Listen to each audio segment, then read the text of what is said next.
کل میرے شاید رضوی صاحب کا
اعوذ باللہ من الشیطان الرجیم بسم اللہ الرحمن الرحیم۔ تمام تعریف اس پروردگار عالم کے لیے جو جہان کا پروردگار اور عالمین کا رب ہے۔ درود و سلام محمد و آل محمد علیہم السلام پر، جن کے وجود کے برکت سے اللہ نے پوری کائنات بنائی۔ آپ جانتے ہیں میں بہت لمبی تقریر نہیں کرتا اور یہ وقت بھی نہیں ہے۔ مجھے یہ بھی معلوم ہے کہ آپ 6 بجے سے یہاں موجود ہیں اور اپنے گھر سے 3 بجے 4 بجے 5 بجے نکل لیے ہوں گے تاکہ آپ صحیح وقت پر کلچر ہاؤس پہنچ سکیں اور آپ اس پرسے میں شامل ہو سکیں جس پرسے کے لیے آپ یہاں آئے ہیں۔ میرے اس کونے پر یہ جو جوان بیٹھے ہیں، میں بڑوں سے نہیں کہوں گا، لیکن جنہوں نے 22-25 سال مجھے دلی کے ممبر سے سنا، ان جوانوں سے کہوں گا بیٹھ جاؤ اپنی جگہ پر بیٹھ جاؤ۔ ہمارے یہاں مجلسوں میں تماشا نہیں ہوتا، ہمارے یہاں خطابت ہوتی ہے، سماعت ہوتی ہے۔ شکر گزار ہوں میرے ان تمام ہندو دوستوں کا جو موجود تھے۔ میں شکر گزار ہوں پرکاش بھائی کا جو RSS کے ایک بڑے ذمہ دار ہیں، پانی اور جنگل کے کاموں کو دیکھتے ہیں۔ میں نے ان سے بس یہ کہا تھا کہ ہمیں پرسے کے لیے جانا ہے۔ انہوں نے پلٹ کے کہا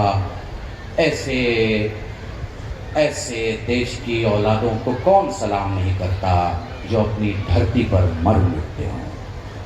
آپ کو معلوم ہے آپ اس وقت کلچر ہاؤس میں ہیں اور ایمبیسی اور کلچر ہاؤس کا ایک ڈیکورم ہے، ایک انداز ہے، ایک طریقہ ہے۔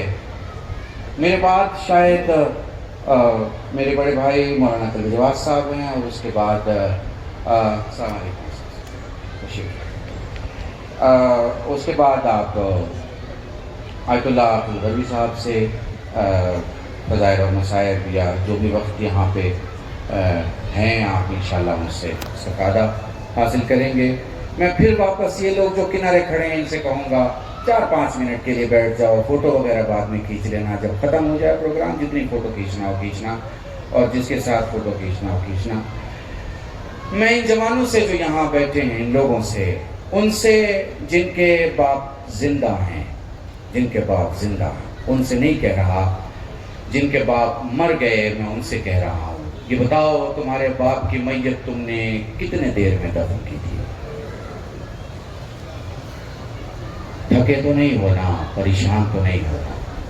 اگر اس کا جواب یہ ہے کہ مولانا میں نے اپنے باپ کی میت 5 گھنٹے میں دفن کر دی، مولانا میں نے اپنے باپ کی میت 10 گھنٹے میں دفن کی، مولانا میں نے اپنے باپ کی میت 1 دن میں دفن کی، تو پھر میں تم سے کہنا چاہتا ہوں آج تم اس کے لیے بیٹھے ہو جس کی میت ابھی تک دفن نہیں ہوئی۔ نہیں، تمہارے رونے کی آواز بلند نہیں ہوئی، مجھے نہیں پتا مجھے نہیں پتا، میں یہاں تقریر کر کے تم سے نعرے بھی لگوا سکتا تھا، میں فضائل اور فضیلت پڑھ سکتا تھا، میں اور بھی بہت سارے بیان کر سکتا تھا، مگر میرے دل نے کہا نہیں، آپ احساس کیجئے آپ کس کے لیے بیٹھے ہیں۔ سچ تو یہ ہے کہ اس روشنی کی کوئی ضرورت اب ہماری زندگی میں رہی نہیں، کیونکہ ہمارے گھروں میں ایک اندھیرا ہو گیا ہے۔ کیسا اندھیرا ہے؟ یہاں موجود میڈیا کے ان تمام جوانوں سے کہنا چاہوں گا، باپ دادا پر دادا کوئی بھی مر جائے تو 40 دن کے بعد غم ٹھنڈا ہو جاتا ہے، تم ان کی آوازیں سنو، یہ شہادت کا ذکر سنتے ہی رونے لگتی ہیں۔ میں تم سے ایک بات بتاؤں، مجھے اسی کلچر ہاؤس میں پتہ چلا، جس آیت اللہ خامنہئی کی مجلس کے لیے یہاں بیٹھے ہو نا، اس کے لاش کے صرف 3 ٹکڑے ملے ہیں۔ میں نے ساری مجلس اسے 1 منٹ میں پڑھ دی تمہارے درمیان۔ خاک شفا کا جسم بنایا گیا، 3 ٹکڑوں کو سجایا گیا اور سجا کر رکھا گیا ہے۔ مجھے نہیں پتا مجھے آگے کیا کہنا ہے، مگر بس میں اتنا کہنا چاہوں گا، سلام اس حسین پر، سلام اس حسین پر جس نے کربلا میں کتنی مصیبتیں اٹھائی، کوئی لفظوں میں نہیں بیان کر سکتا، مگر ہاں چلو ہماری ہر گفتگو نامکمل ہے اگر کربلا نہ آ جائے۔ تو میں بس ایک بات تمہارے دل کی تسلی کے لیے کہہ کے اور کربلا سے رب دے کے چلا جاؤں گا، تمہیں رونا ہو رونا، نہ رونا ہو نہ رونا، چونکہ کبھی ہمارے خطیب کو اپنے مجمع سے کہنا نہیں پڑتا کہ کہو سبحان اللہ، اور کبھی یہ نہیں کہنا پڑتا کہ رو کیوں نہیں رہے ہو، آنسو کیوں نہیں بہا رہے ہو، کیونکہ وہ آنکھوں سے روتا ضرور ہے لیکن اس کا دل پہلے تڑپ رہا ہوتا ہے۔ ایک اور جملہ کہوں، ایک اور جملہ، بس یہ جملہ پڑھوں گا اور ختم کر دوں گا اپنی تقریر۔